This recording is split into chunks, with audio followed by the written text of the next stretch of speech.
학폭 논란 및 거짓 해명으로 점철된 이동관 특보 방통위원장 지명을 당장 철회하라. 오늘 오전 윤석열 대통령은 MB 시절 방송 장악, 언론 탄압의 선봉장이며 자녀 학폭 논란에 더해 배우자 인사청탁 문제까지 불거진 그야말로 비리 의혹 백화점인 이동관 대외협력특보를 신임 방송통신위원장 후보로 지명했습니다.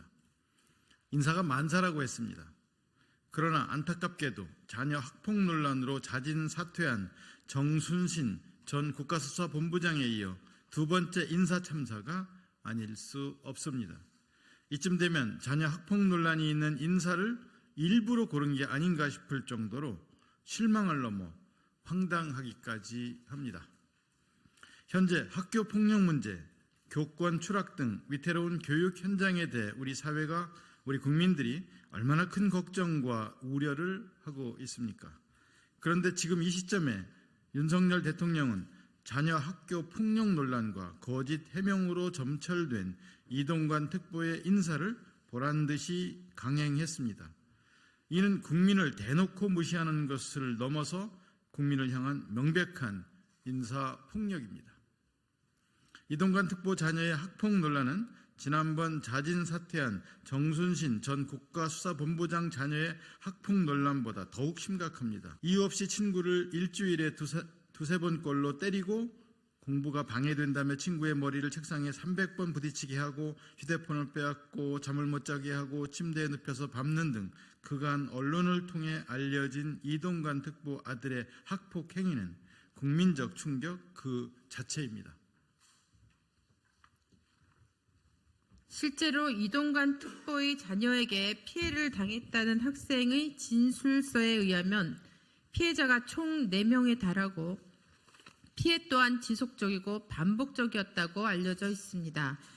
절대 경미한 사안이 아닌 반드시 학폭위가 개최됐어야만 하는 사건입니다. 그런데도 당시 학폭위도 열리지 않았고 이동관 특보 자녀는 어떤 불이익 없이 수시로 대학에 진학했습니다.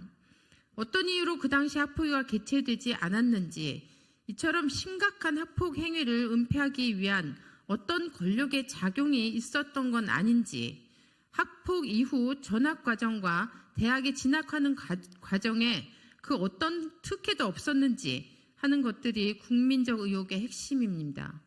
그런데 이런 국민적 의혹에 대해 비웃기라도 하듯 이동관 특보는 거짓 해명으로 일관했습니다. 이동관 특보는 자녀가 당시 학교 선도위원회 결정으로 강제 전학을 했다고 해명했지만 당시 해당 고등학교 학칙상 선도위원회는 학폭을 징계 사안으로 다룰 수 없었고 학폭으로 인한 강제 전학은 학폭위 개최로만 가능한 것으로 확인됐습니다. 한 점 부끄럼도 없이 국민과 언론에게 거짓 해명을 한 것입니다. 오히려 거짓 해명이 있은 후에 권력형 학폭 은폐 사건이라는 의혹은 더욱 짙어지고 있습니다.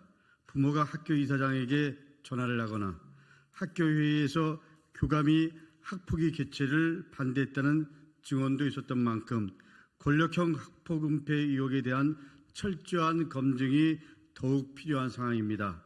윤석열 대통령은 지금이라도 학폭 논란과 거짓 해명으로 점철된 이동관 특보의 방송통신위원장 지명을 철회하시기 바랍니다.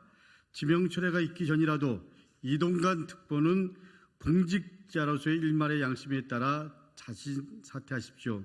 눈과 귀를 막고 60%가 넘는 국민 다수가 반대하는 인사를 강행한다면 반드시 국민적 저항에 직면할 것임을 경고합니다.